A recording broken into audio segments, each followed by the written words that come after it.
Adapun Yefta, orang Gilead itu, adalah seorang pahlawan yang gagah perkasa. Tetapi ia anak seorang perempuan sundal. Ayah Yefta ialah Gilead.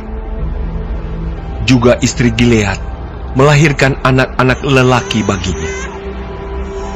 Setelah besar anak-anak istrinya ini, maka mereka mengusir Yefta. Katanya kepadanya, "Engkau tidak mendapat milik pusaka dalam keluarga kami, sebab engkau anak dari perempuan lain." Maka larilah Yefta dari saudara-saudaranya itu, dan diam di tanah Tob. Di sana, berkumpullah kepadanya petualang-petualang yang pergi merampok bersama-sama dengan dia. Beberapa waktu kemudian, Bani Amon berperang melawan orang Israel. Dan ketika Bani Amon itu berperang melawan orang Israel, pergilah para tua-tua Gilead menjemput Yefta dari tanah Tob. Kata mereka kepada Yefta, "Mari, jadilah panglima kami, dan biarlah kita berperang melawan Bani Amon." Tetapi kata Yefta kepada para tua-tua Gilead itu, "Bukankah kamu sendiri membenci aku dan mengusir aku dari keluargaku? Mengapa kamu datang sekarang kepadaku pada waktu kamu terdesak?" Kemudian berkatalah para tua-tua Gilead kepada Yefta, "Memang, kami datang kembali sekarang kepadamu. Ikutilah kami dan berperanglah melawan Bani Amon. Maka engkau akan menjadi kepala atas kami, atas seluruh penduduk Gilead." Kata Yefta kepada para tua-tua Gilead, "Jadi, jika kamu membawa aku kembali untuk berperang melawan Bani Amon, dan Tuhan menyerahkan mereka kepadaku, maka akulah yang akan menjadi kepala atas kamu." Lalu kata para tua-tua Gilead kepada Yefta, "Demi Tuhan yang mendengarkannya sebagai saksi antara kita, kami akan berbuat seperti katamu itu." Maka Yefta ikut dengan para tua-tua Gilead. Lalu bangsa itu mengangkat dia menjadi kepala dan panglima mereka. Tetapi Yefta membawa seluruh perkaranya itu ke hadapan Tuhan di Mispa. Kemudian Yefta mengirim utusan kepada Raja Bani Amon dengan pesan, "Apakah urusanmu dengan aku, sehingga engkau mendatangi aku untuk memerangi negeriku?"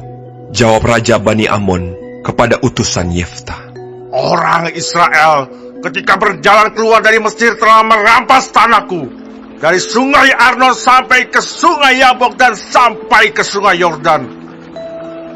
Maka sekarang kembalikanlah semuanya itu dengan jalan damai."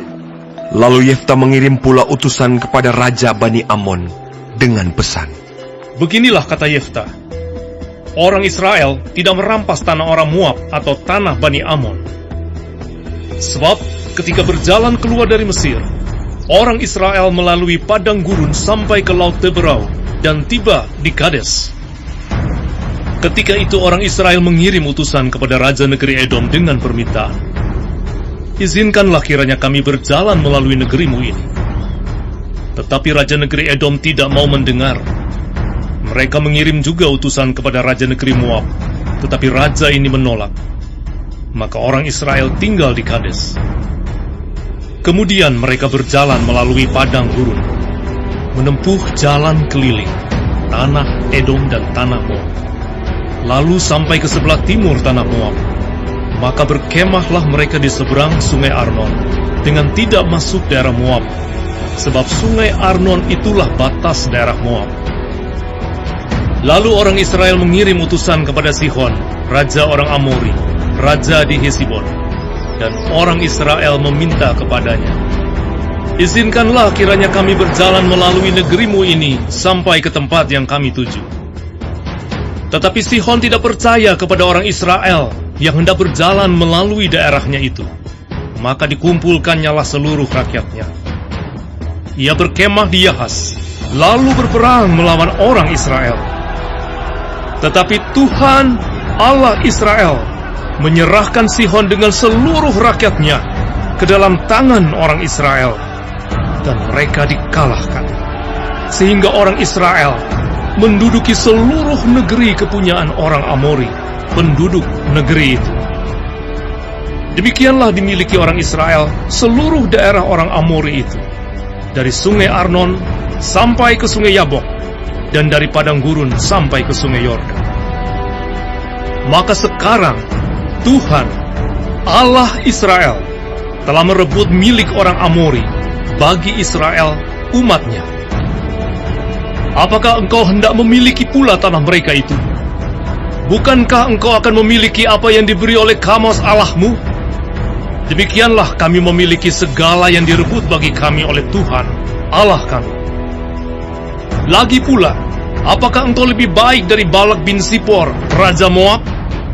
Pernahkah ia menuntut hak kepada orang Israel? Atau pernahkah ia berperang melawan mereka?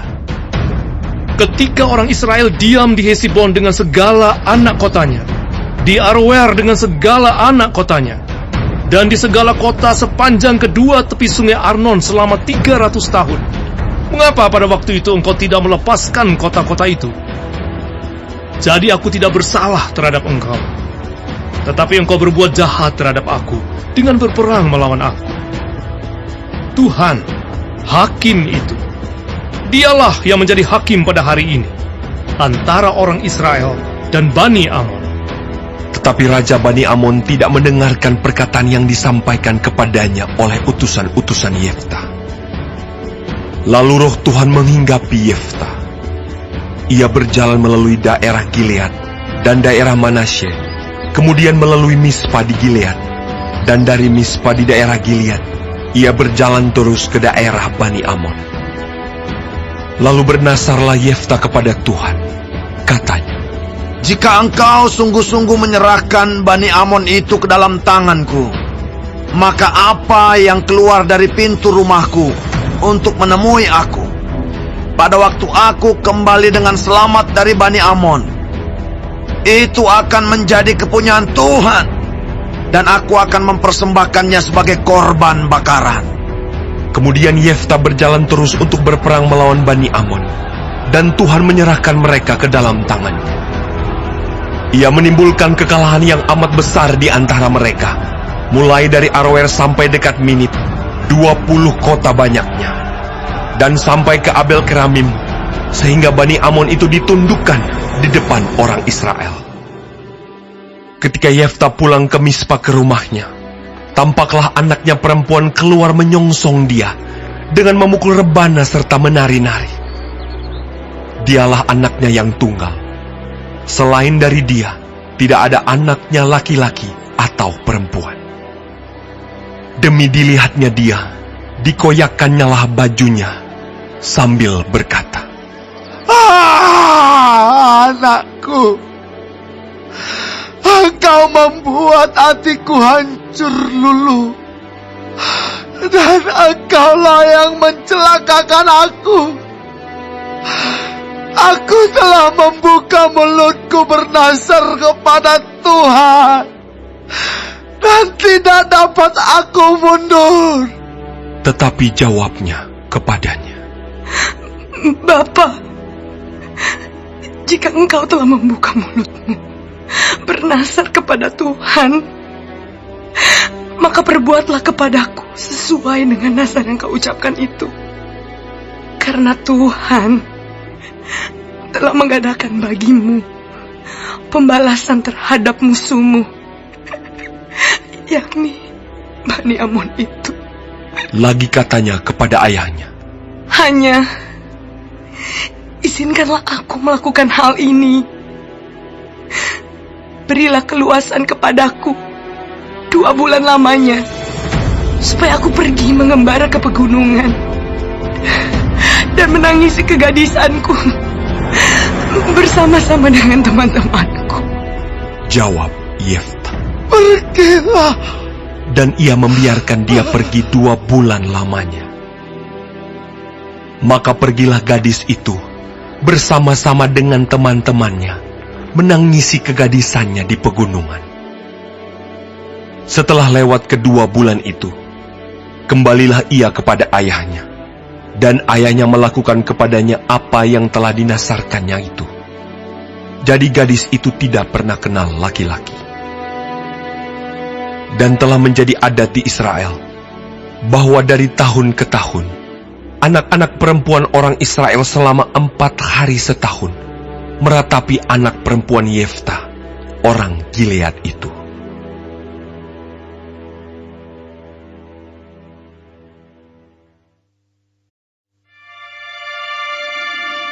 Dikerahkanlah orang Efraim, lalu mereka bergerak ke Savon, dan mereka berkata kepada Yefta, "Mengapa engkau bergerak untuk memerangi Bani Amon dengan tidak memanggil kami untuk maju bersama-sama dengan engkau? Sebab itu, kami akan membakar rumahmu bersama-sama kamu." Tetapi jawab Yefta kepada mereka, Aku dan rakyatku telah terlibat dalam peperangan yang hebat dengan Bani Amon. Lalu aku memanggil kamu, tetapi kamu tidak datang menyelamatkan aku dari tangan mereka. Ketika kulihat bahwa tidak ada yang datang menyelamatkan aku, maka aku mempertaruhkan nyawaku dan aku pergi melawan Bani Amon itu. Dan Tuhan menyerahkan mereka ke dalam tanganku. Mengapa pada hari ini kamu mendatangi aku untuk berperang melawan aku? Kemudian Yefta mengumpulkan semua orang Gilead, lalu mereka berperang melawan suku Efraim. Dan orang-orang Gilead mengalahkan suku Efraim itu. Sebab orang-orang itu mengatakan, Kamulah orang-orang yang telah lari dari suku Efraim. kaum Gilead itu ada di tengah-tengah suku Efraim dan suku Manasye. Untuk menghadapi suku Efraim itu, maka orang Gilead menduduki tempat-tempat penyeberangan sungai Yordan. Apabila dari suku Efraim ada yang lari dan berkata, "Biarkanlah aku menyeberang," maka orang Gilead berkata kepadanya, "Orang Efraimkah engkau?" Dan jika ia menjawab, "Bukan." maka mereka berkata kepadanya, "Coba katakan dahulu, Shibolet." Dan jika ia berkata Sibolet, jadi tidak dapat mengucapkannya dengan tepat, maka mereka menangkap dia dan menyembelihnya dekat tempat-tempat penyeberangan sungai Yordan itu. Pada waktu itu, tewaslah dari suku Efraim 42.000 orang. Yefta memerintah sebagai hakim atas orang Israel 6 tahun lamanya. Kemudian matilah Yefta, orang Gilead itu, lalu dikuburkan di sebuah kota di daerah Gilead. Sesudah dia, maka Ebsan dari Bethlehem memerintah sebagai hakim atas orang Israel. Ia mempunyai 30 anak laki-laki. 30 anaknya perempuan dikawinkannya keluar kaumnya, dan 30 anak perempuan diambilnya dari luar kaumnya untuk anak-anaknya lelaki itu. Ia memerintah atas orang Israel 7 tahun lamanya. Kemudian matilah Ebsan, lalu dikuburkan di Bethlehem. Sesudah dia, maka Elon orang Zebulon memerintah sebagai hakim atas orang Israel. Ia memerintah atas orang Israel 10 tahun lamanya. Kemudian matilah Elon, orang Zebulon itu, lalu dikuburkan di Ayalon, di tanah Zebulon. Sesudah dia, maka Abdon bin Hillel, orang Piraton, memerintah sebagai hakim atas orang Israel. Ia mempunyai 40 anak laki-laki dan 30 cucu laki-laki yang mengendarai 70 ekor keledai jantan. Ia memerintah atas orang Israel 8 tahun lamanya. Kemudian matilah Abdon bin Hillel, orang Piraton itu, lalu dikuburkan di Piraton, di tanah Efraim, di pegunungan orang Amalek.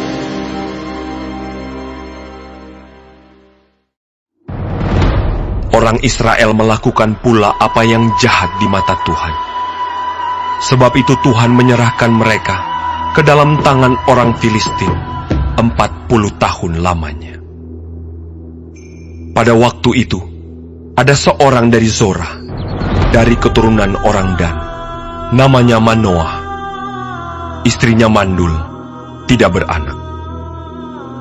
Dan malaikat Tuhan menampakkan diri kepada perempuan itu, dan berfirman kepadanya, demikian. Memang engkau mandul, tidak beranak, tetapi engkau akan mengandung dan melahirkan seorang anak laki-laki. Oleh sebab itu peliharalah dirimu, jangan minum anggur atau minuman yang memabukkan, dan jangan makan sesuatu yang haram. Sebab engkau akan mengandung dan melahirkan seorang anak laki-laki. Kepalanya takkan kena pisau cukur, sebab sejak dari kandungan ibunya, anak itu akan menjadi seorang nazir Allah. Dan dengan dia akan mulai penyelamatan orang Israel dari tangan orang Filistin. Kemudian perempuan itu datang kepada suaminya dan berkata, Telah datang kepadaku seorang abdi Allah yang rupanya sebagai rupa malaikat Allah, amat menakutkan. Tidak kutanyakan dari mana datangnya, dan tidak juga diberitahukannya namanya kepadaku. Tetapi ia berkata kepadaku, Engkau akan mengandung dan melahirkan seorang anak laki-laki. Oleh sebab itu, janganlah minum anggur atau minuman yang memabukkan, dan janganlah makan sesuatu yang haram. Sebab sejak dari kandungan ibunya sampai pada hari matinya, anak itu akan menjadi seorang nazir Allah. Lalu Manoah memohon kepada Tuhan. Katanya, Ya Tuhan, berilah kiranya abdi Allah yang kau utus itu datang pula kepada kami dan mengajar kami apa yang harus kami perbuat kepada anak yang akan lahir itu. Maka Allah mendengarkan permohonan Manoah, sehingga malaikat Allah datang pula kepada perempuan itu ketika ia duduk di padang, dan ketika Manoah suaminya itu tidak ada bersama-sama dengan dia. Kemudian perempuan itu segera berlari, memberitahukan kepada suaminya. Katanya kepadanya, Orang yang datang kepadaku baru-baru ini menampakkan diri pula kepadaku. Lalu bangunlah Manoah dan mengikuti istrinya.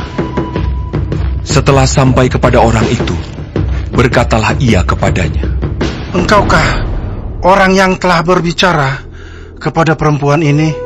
Jawabnya, Benar.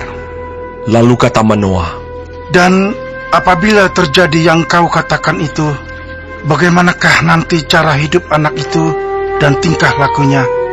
Jawab malaikat Tuhan itu kepada Manoah, Perempuan itu harus memelihara diri terhadap semua yang kukatakan kepadanya. Janganlah ia makan sesuatu yang berasal dari pohon anggur. Anggur atau minuman yang memabukkan tidak boleh diminumnya, dan sesuatu yang haram tidak boleh dimakannya. Ia harus berpegang pada segala yang kuperintahkan kepadanya.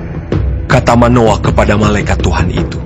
Perkenankanlah kami menahan engkau di sini, supaya kami mengolah anak kambing bagimu. Tetapi jawab malaikat Tuhan itu kepada Manoah, Sekalipun engkau menahan aku di sini, hidanganmu itu tidak akan kumakan. Tetapi jika engkau hendak mengolahnya menjadi korban bakaran, persembahkanlah itu kepada Tuhan. sebab Manoah tidak mengetahui bahwa dia itu malaikat Tuhan.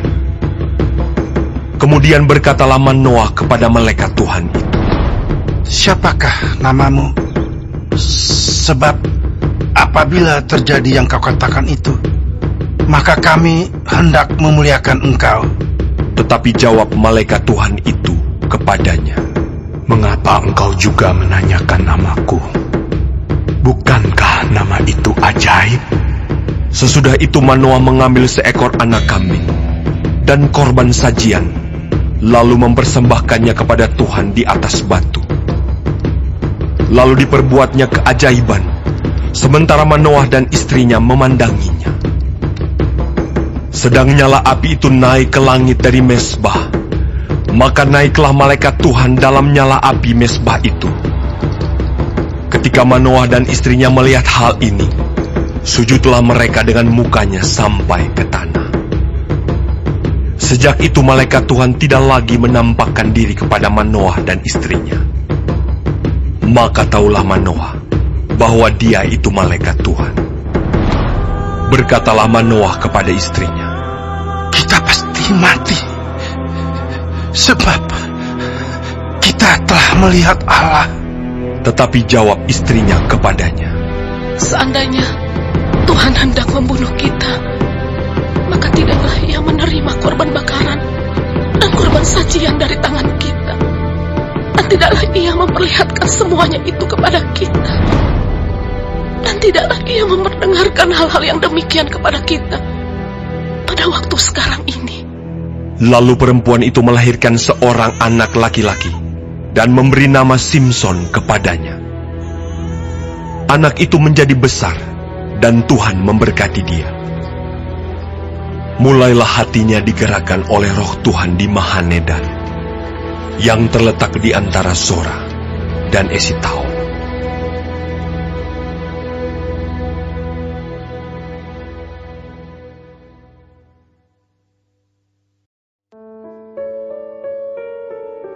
Simson pergi ke Timna, dan di situ ia melihat seorang gadis Filistin. Ia pulang dan memberitahukan kepada ayahnya dan ibunya. Di Timna aku melihat seorang gadis Filistin. Tolong, ambillah dia menjadi istriku. Tetapi ayahnya dan ibunya berkata kepadanya, Tidak adakah di antara anak-anak perempuan sanak saudaramu, atau di antara seluruh bangsa kita seorang perempuan, sehingga engkau pergi mengambil istri dari orang Filistin, orang-orang yang tidak bersunat itu? Tetapi jawab Simson kepada ayahnya, Ambillah dia bagiku, sebab dia aku sukai. Tetapi ayahnya dan ibunya tidak tahu bahwa hal itu daripada Tuhan asalnya, sebab memang Simson harus mencari gara-gara terhadap orang Filistin. Karena pada masa itu orang Filistin menguasai orang Israel. Lalu pergilah Simson beserta ayahnya dan ibunya ke Timna. Ketika mereka sampai ke kebun-kebun anggur di Timna, maka seekor singa muda mendatangi Simson dengan mengaum.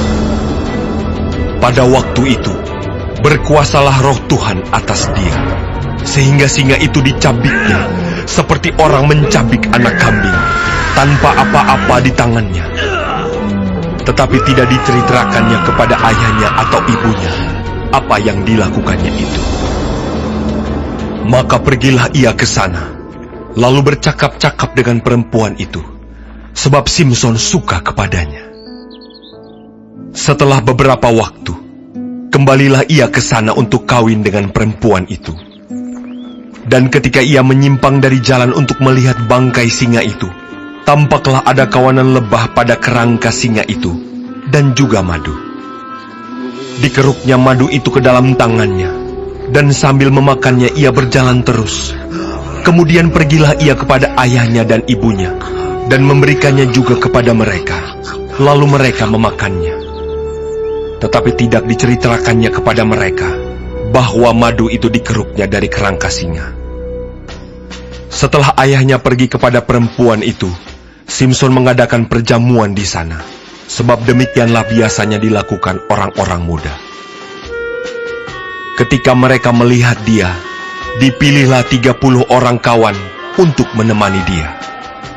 Kata Simson kepada mereka, Aku mau mengatakan suatu teka-teki kepada kamu. Jika kamu dapat memberi jawabnya yang tepat kepadaku dalam 7 hari selama perjamuan ini berlangsung dan menebaknya, maka aku akan memberikan kepadamu 30 pakaian lenan dan 30 pakaian kebesaran. Tetapi jika kamu tidak dapat memberi jawabnya kepadaku, maka kamulah yang harus memberikan 30 pakaian dalam dan 30 pakaian kebesaran kepadaku. Kata mereka kepadanya, Katakanlah teka-tekimu itu, supaya kami dengar. Lalu katanya kepada mereka, Dari yang makan, keluar makanan. Dari yang kuat, keluar manisan. Ada 3 hari lamanya, mereka tidak dapat memberi jawab teka-teki itu. Pada hari ke-7, berkatalah mereka kepada istri Simson, Bujuklah suamimu, supaya diberitahukannya kepada kami jawab teka-teki itu. Kalau tidak, kami akan membakar engkau beserta seisi rumah ayahmu. Apakah engkau mengundang kami untuk membuat kami menjadi miskin? Tidak, bukan? Lalu menangislah istri Simson itu sambil memeluk Simson. Katanya, "Engkau benci saja kepadaku dan tidak cinta kepadaku. Suatu teka-teki kau katakan kepada orang-orang sebangsaku, tetapi jawabnya tidak kau beritahukan kepadaku." Sahutnya kepadanya, "Sedangkan kepada ayahku dan ibuku tidak kuberitahukan, masakan kepada engkau akan kuberitahukan." Tetapi istrinya itu menangis di sampingnya selama ke-7 hari mereka mengadakan perjamuan itu. Pada hari yang ke-7, diberitahukannya kepadanya, karena ia merengek-rengek kepadanya. Kemudian perempuan itu memberitahukan jawab teka-teki itu kepada orang-orang sebangsanya. Lalu pada hari yang ke-7 itu, sebelum matahari terbenam, berkatalah orang-orang kota itu kepadanya, "Apakah yang lebih manis daripada madu? Apakah yang lebih kuat daripada singa?" Sahutnya kepada mereka, "Kalau kamu tidak membajak dengan lembu betinaku, pasti kamu tidak menebak teka-tekiku." Maka berkuasalah roh Tuhan atas dia. Lalu pergilah ia ke Askelon, dan dibunuhnya 30 orang di sana. Diambilnya pakaian mereka, dan diberikannya pakaian-pakaian kebesaran itu kepada orang-orang yang dapat memberi jawab teka-teki itu. Tetapi amarahnya masih juga bernyala-nyala. Lalu pulanglah ia ke rumah ayahnya. Maka diberikanlah istri Simson itu kepada kawannya, bekas pengiringnya.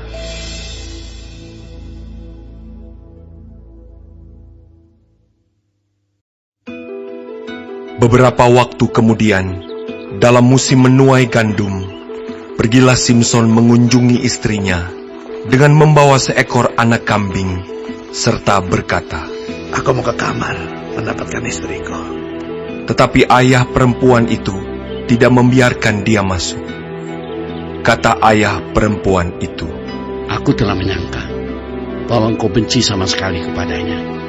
Sebab itu aku memberikannya kepada kawanmu. Bukankah adiknya lebih cantik daripadanya? Baiklah kau ambil itu bagimu sebagai gantinya." Lalu kata Simson kepadanya, "Sekali ini aku tidak bersalah terhadap orang Filistin apabila aku mendatangkan celaka kepada mereka." Maka pergilah Simson, ditangkapnya 300 anjing hutan, diambilnya obor, diikatnya ekor dengan ekor, dan ditaruhnya sebuah obor di antara tiap-tiap 2 ekor. Kemudian dinyalakannya obor itu, dan dilepaskannya anjing-anjing hutan itu ke gandum yang belum dituai kepunyaan orang Filistin, sehingga terbakarlah tumpukan-tumpukan gandum, dan gandum yang belum dituai, dan kebun-kebun pohon zaitun. Berkatalah orang Filistin, "Siapakah yang melakukan ini?" Orang menjawab, "Simson, menantu orang Timna itu. Sebab orang itu telah mengambil istri Simson dan memberikannya kepada kawannya." Kemudian pergilah orang Filistin ke sana dan membakar perempuan itu beserta ayahnya.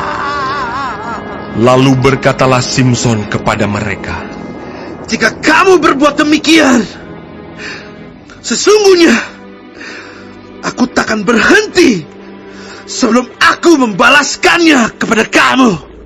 Dan dengan pukulan yang hebat, ia meremukkan tulang-tulang mereka. Lalu pergilah ia dan tinggal dalam gua di bukit Batu Etam. Lalu majulah orang Filistin dan berkemah di daerah Yehuda, serta memencar ke Lehi. Berkatalah orang-orang Yehuda, "Mengapa kamu maju menyerang kami?" Lalu jawab mereka, "Kami maju untuk mengikat Simson dan memperlakukan dia seperti dia memperlakukan kami." Kemudian turunlah 3.000 orang dari suku Yehuda ke gua di gunung Batu Etam dan berkata kepada Simson, "Tidakkah kau ketahui bahwa orang Filistin berkuasa atas kita? Apakah juga yang telah kau perbuat terhadap kami?" Tetapi jawabnya kepada mereka, "Seperti mereka memperlakukan aku, demikianlah aku memperlakukan mereka." Kata mereka kepadanya, Kami datang ke sini untuk mengikat dan menyerahkan engkau ke dalam tangan orang Filistin. Tetapi jawab Simson kepada mereka, Bersumpahlah kepadaku bahwa kamu sendiri tidak akan menyerang aku. Lalu kata mereka kepadanya, Tidak, kami hanya mau mengikat engkau dan menyerahkan engkau ke dalam tangan mereka. Tetapi membunuh engkau kami tidak mau. Maka mereka mengikat dia dengan 2 tali baru dan membawa dia dari bukit batu itu. Setelah ia sampai ke Lehi, dan orang-orang Filistin mendatangi dia dengan bersorak-sorak, maka berkuasalah roh Tuhan atas dia, dan tali-tali pada tangannya menjadi seperti batang rami yang telah habis dimakan api, dan segala pengikatnya hancur tanggal dari tangannya. Kemudian ia menemui sebuah tulang rahang keledai yang masih baru. Diulurkannya tangannya, dipungutnya, dan dipukulnya mati 1000 orang dengan tulang itu. Berkatalah Simson, Dengan rahang keledai, bangsa keledai itu kuhajar. Dengan rahang keledai, 1000 orang kupukul. Setelah berkata demikian, dilemparnya tulang rahang itu dari tangannya. Kemudian dinamailah tempat itu Ramat Lehi. Ketika ia sangat haus, berserulah ia kepada Tuhan, Oleh tangan hambamu ini telah kau berikan kemenangan yang besar itu. Masakan sekarang aku akan mati kehausan dan jatuh ke dalam tangan orang-orang yang tidak bersurat itu. Kemudian Allah membelah liang batu yang di Lehi itu, dan keluarlah air dari situ. Ia minum, lalu menjadi kuat dan segar kembali. Sebab itu dinamailah mata air itu mata air penyeru, yang sampai sekarang masih ada di Lehi. Ia memerintah sebagai hakim atas orang Israel dalam zaman orang Filistin 20 tahun lamanya.